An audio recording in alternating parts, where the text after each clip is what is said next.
Speaking with ABC News on Wednesday night, President Trump said that he would like to resume the use of waterboarding, stating that it works and that we have to fight fire with fire. But he acknowledged that he would follow the lead of CIA Director Mike Pompeo and Defense Secretary James Mattis, both of whom oppose the use of waterboarding. Trump said, if they don't want to do, that's fine.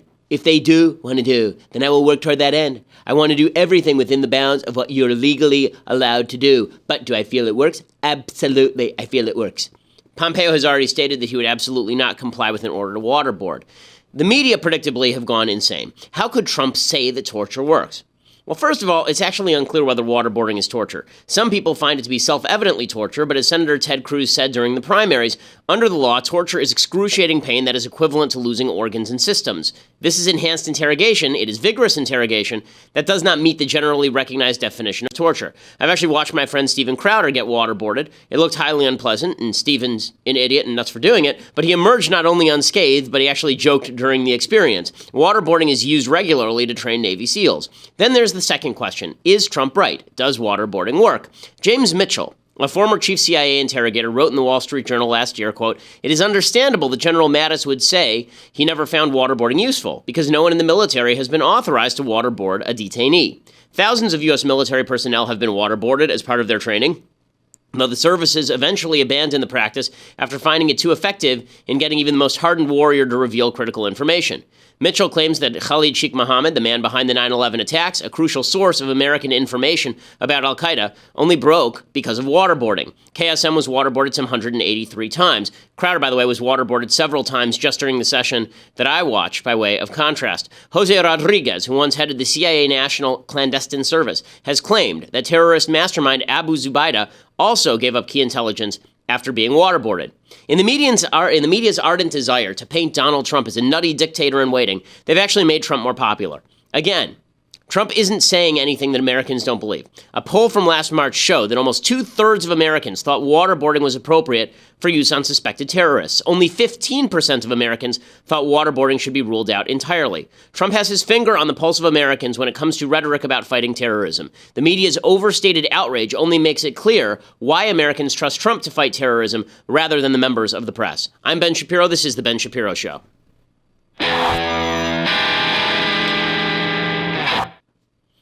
Alrighty, so we can jump right in today, and we begin with Donald Trump's immigration executive order. So Trump has jumped in with alacrity. He clearly wants to fulfill this promise. Now, I actually thought that he would fulfill some of his promises on immigration. I still am not sure that the deportations are going to look like what he said they were going to look like during the campaign, but the executive order that he signed yesterday makes it look like he is actually going to be just as harsh on illegal immigration as he promised to be during the campaign. So I want to go through this executive order and talk about what exactly was in it yesterday. So first of all, it said that we're going to build the wall. Trump himself came out and he said this. He was speaking at the Department of Homeland Security, and he suggested that we're building the wall. It's definitely going to happen. When does construction begin? As soon as we can physically do it. We're within months? I would say in months, yeah. I would say in months. Certainly planning is starting immediately. And so he says that we're going to pay for that with Mexican money. That's more vague, how we're going to actually do that. Honestly, I always thought that was a silly part of his promise. I don't care how we pay for a barrier between the United States and Mexico. It seems to me a perfectly eminently rational thing to have some sort of touch fence, some sort of barrier that prevents people from simply walking over the border without any sort of detection mechanism in place at all. Israel has a very effective border. There's no reason why exactly the United States should not have one at the southern border either. Also, I believe Mexico has some physical borders at its southern border because it doesn't like illegal immigration. Again, I don't see why the United States should be the only country in the world that's not allowed to have one of these things. I've said that all along. Trump was speaking at the DHS, and his rhetoric about enforcement with regard to illegal immigration, I think, is just first rate. Here he is. Because people are surprised to hear that we do not need new laws. We will work within the existing system and framework. And he said also that he's going to ask the members of DHS to enforce the laws to their fullest extent. This is clip one. I'm asking all of you to enforce the laws of the United States of America. They will be enforced and enforced strongly. We are going to restore the rule of law in the United States. A nation without borders is not a nation. Beginning today, the United States of America gets back control of its borders, gets back its borders. You guys are about to be very, very busy doing your job the way you want to do them. Okay, and this is the kind of rhetoric that I think is actually useful with regard to border enforcement. So, good for Trump on all of this. Now, there are a couple of questions about the executive orders themselves. First question is why he's using executive orders and not just passing a law with Congress. There is going to have to be some sort of congressional appropriation to build the wall. It's going to cost something like $15 billion to build the wall. The left, of course, is up in arms about all of this. They're saying that they're very upset about the spending, which is ridiculous since the left has never been upset about spending on anything ever. In fact, I'm old enough to remember when the left liked infrastructure spending. Right? This is an infrastructure spending bill. It would just be an infrastructure spending bill to build a physical barrier with Mexico.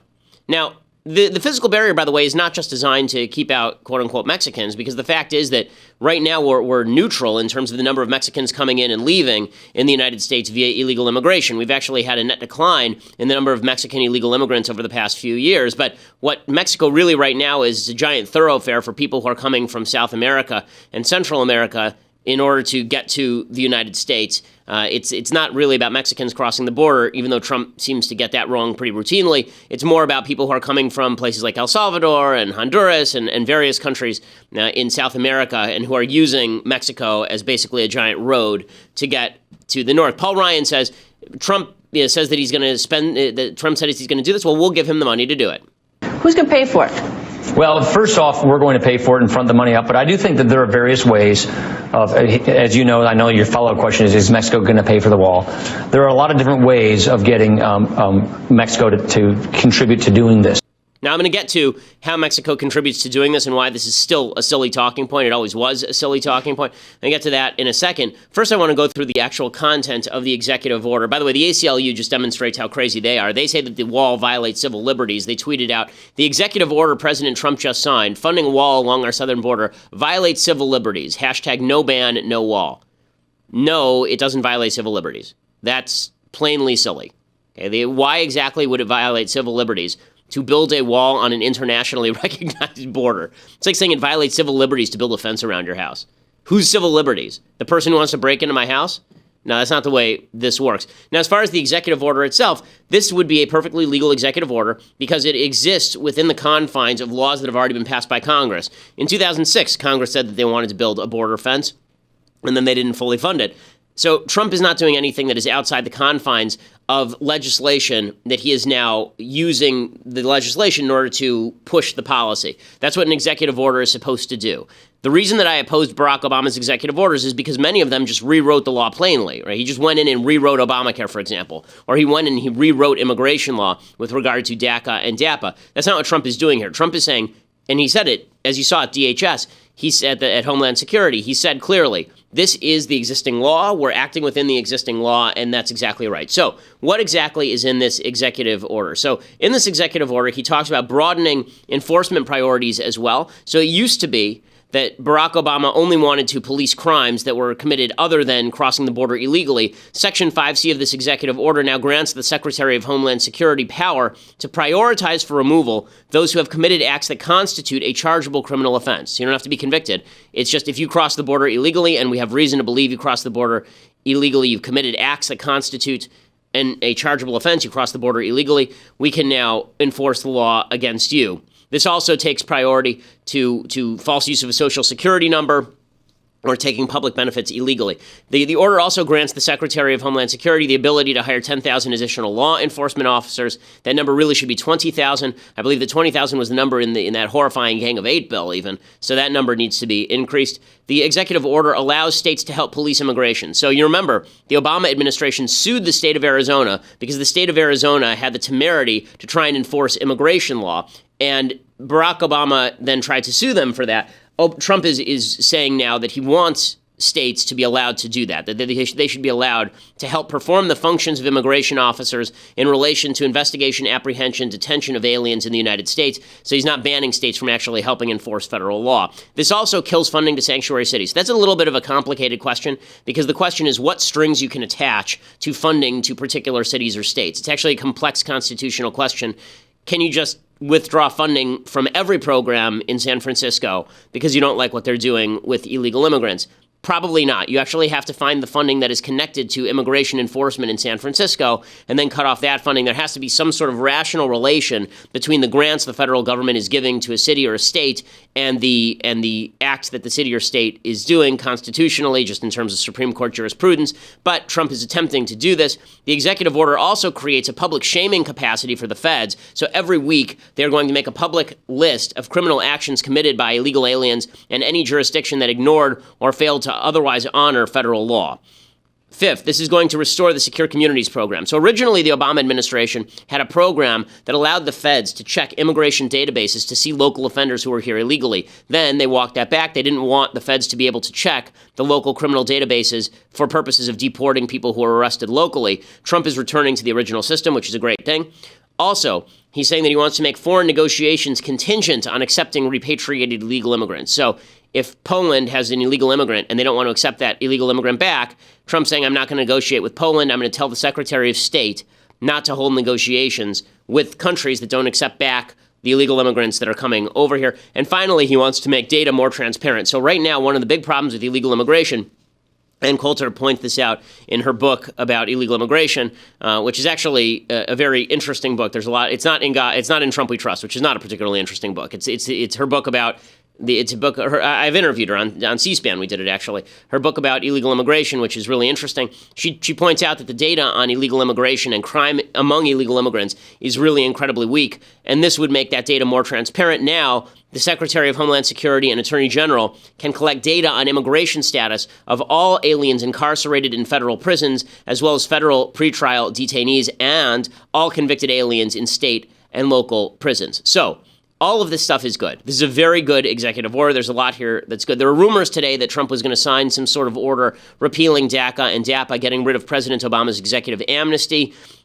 I'm not sure that you actually have to do that, but he hasn't done that yet. Again, I want to see what this looks like in practice. Is he going to go back to enforcing the law, or is this all cover for basically not doing particularly a lot? That's not clear yet. That'll only become clear in the enforcement, but the executive order itself is really first rate. There's a lot here that is really, really good. Okay, so putting that aside now, Donald Trump did an interview on ABC News that's getting all sorts of play as well. And Donald Trump's interview with ABC News, there was some good and there was some bad. So, now's the perfect time we can play the good Trump, bad Trump. Let's do it.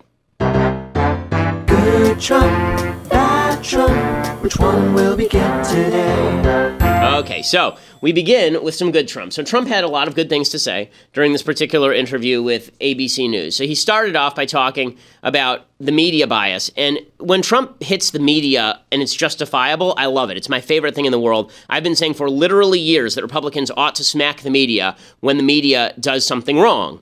I don't like it when they smack the media when the media actually is telling the truth, and we'll get to that in a second. But I like when they smack the media for doing things that are wrong. So the media for years has ignored the March for Life in Washington, D.C. The March for Life routinely means hundreds of thousands of people marching in the streets of Washington, D.C. in the middle of dead winter in order to march in favor of legislation that would restrict abortions and the killing of the unborn.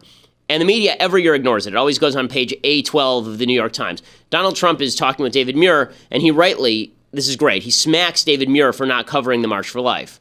We know there were more than 1 million people who turned out, and you are their president now, too. That's true. Could you hear them from the White House? No, I couldn't hear them, but the crowds were large. But you're going to have a large crowd on Friday, too, which is mostly pro-life people.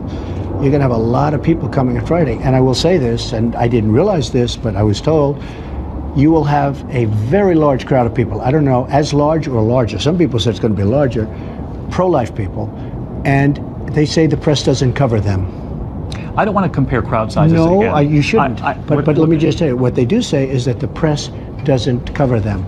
And that's 100% true. He's totally right to smack David Muir on this. The fact that the press covers this women's march up the wazoo, that happened one time. The March for Life happens every single year, and every single year the media ignores it. Good for Donald Trump. That is Donald Trump at his finest. Donald Trump also talked about torture. We talked about this at the very beginning. Here's what Donald Trump had to say about torture.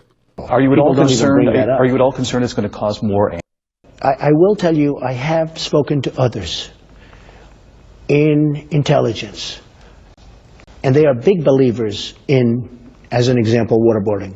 You did tell me. Because they say it does work. It does work. Mr. President, now, personally, Mr. President, you told me during one of the debates that you would bring back waterboarding and a hell of a lot worse. I would do what I would do. I want to keep our country safe. I want to keep our country safe. I'm going with General Mattis. I'm going with my secretary because I think Pompeo is going to be phenomenal. I'm going to go with what they say. But I have spoken as recently as 24 hours ago with people at the highest level of intelligence, and I asked them the question, does it work? Does torture work? And the answer was yes, absolutely. We're not playing on an even field. I will say this. I will rely on Pompeo and Mattis and my group. And if they don't want to do, that's fine. If they do want to do, then I will work that end. I want to do everything within the bounds of what you're allowed to do legally. But do I feel it works? Absolutely, I feel it works. So you'd be okay with it as president? I will rely on General Mattis, and I'm going to rely on those two people and others. And if they don't want to do it, it's 100% okay with me.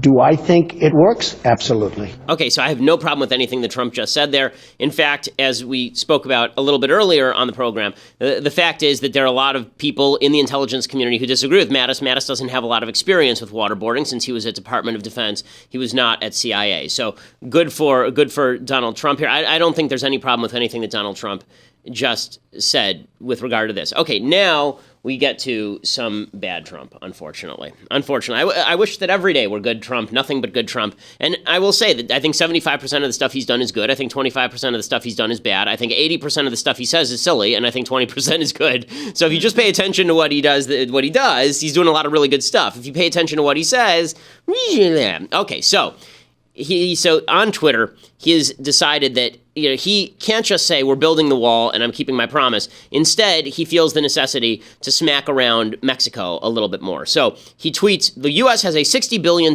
trade deficit with Mexico. It has been a one-sided deal from the beginning of NAFTA with massive numbers of jobs and companies lost. If Mexico is unwilling to pay for the badly needed wall, then it would be better to cancel the upcoming meeting. So in other words, he's now connecting NAFTA, which he hates, with the wall, and he's saying that if you're not going to pay for the wall, then I'm going to cave and I'm going to destroy NAFTA. Also, I hate NAFTA anyway. NAFTA's terrible. So a few things to talk about here. One, who cares whether Mexico, quote unquote, pays for the wall? Who really, why is that a big deal? Whether Mexico, I understand there's this vindictive need to make Mexico pay for the wall and all of this, but it's not that much money. It really isn't. And I just want the thing built. And Trump is getting himself into ancillary issues that don't matter because of all this. We have to make Mexico pay for the wall. So Mexico, naturally, they came forward and they said, fine, we'll cancel the upcoming meeting. We don't have to have a meeting. You want to cancel NAFTA, you go right ahead and do it. But we don't have to have that meeting. When he talks about the trade deficits and all this, couple quick points of information. One, trade deficits don't matter. Trade deficits do not matter. You have a trade deficit with every store you buy from. Does that mean you shouldn't buy from those stores? Does it make you poor because you're buying from a place that you want to buy from? Of course not. We all have personal trade deficits with a bevy of players out there. Does that mean that we are suddenly poor? No, it doesn't mean that. It means that you're engaged in voluntary trade.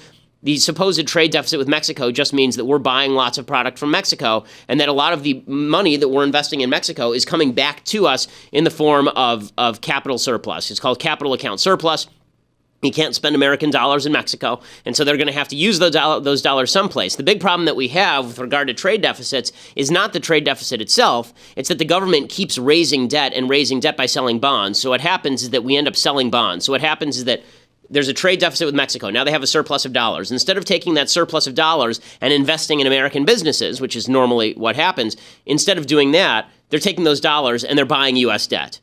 So that's, the big problem there is the government. As always, the big problem is the government. As far as the idea that NAFTA has made us poorer, that's absolute nonsense. The fact is that NAFTA has made us significantly richer because all of the jobs that fled to Mexico, all of those and more would have fled to China. The reason that there's this regional North American trade bloc in which people invest is because you can make a car partially in Mexico, ship that same car up to Jackson, Mississippi, and then you can take that car and sell it at a warehouse in California, right? The point is that we have a physically contiguous territory with Mexico.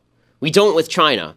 So if you're a car manufacturer, you'd prefer to be able to find cheap labor on the continent. It cuts down on shipping costs. It allows you to actually put factories that are slightly more expensive in the United States. If they had to produce all this stuff in China, instead of building another factory in the United States and shipping it between Mexico and the United States, instead of doing that, they would build the stuff in China, ship it to Korea, and then maybe ship it out to the United States. You actually create jobs because of all of this, even in the manufacturing sector that wouldn't otherwise exist. It's actually really short-sighted economically to look at NAFTA this way. There hasn't been this giant sucking sound taking jobs that would have stayed in America except for NAFTA. Those jobs were leaving anyway because they were very expensive jobs. They're just going to Mexico because Mexico is nearest to the United States. Plus, if Donald Trump actually wants to cut down on illegal immigration, the worst way to cut down on illegal immigration, it turns out, is to destroy the economy of our southern neighbor.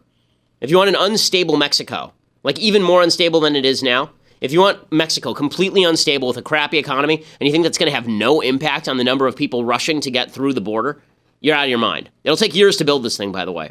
So it's not like tomorrow the border is secure. It's going to take a while. If you destroy the economy of Mexico, at the same time you're hurting the economy of the United States, that's really, really dumb. So this is bad, Trump. It's very silly. And again, there's no reason for doing this other than Trump has these misperceptions that become policy. And this is one of the problems for Trump. Sometimes he comes up with good policy based on bad ideas, based on bad rationales. And we'll talk about that more in a second. Plus, we have the mailbag coming up. But in order to see the rest, you're going to have to go over to dailywire.com and check us out over there. $8 a month will get you a subscription to dailywire.com. If you want an annual subscription, then go over to dailywire.com. You can still get a free signed copy of my book. You become part of the mailbag. So we'll do the live mailbag in just a few minutes here. So you can go over to Daily Wire, subscribe right now. Continue watching the episode, and within minutes, you could be asking your question to me and making your life significantly better in every conceivable way. So go to dailywire.com right now and subscribe, or you can listen later at iTunes and SoundCloud. Make sure you subscribe at iTunes. You can leave a review at iTunes as well. We always appreciate that. You are listening to the #1 conservative podcast in the United States.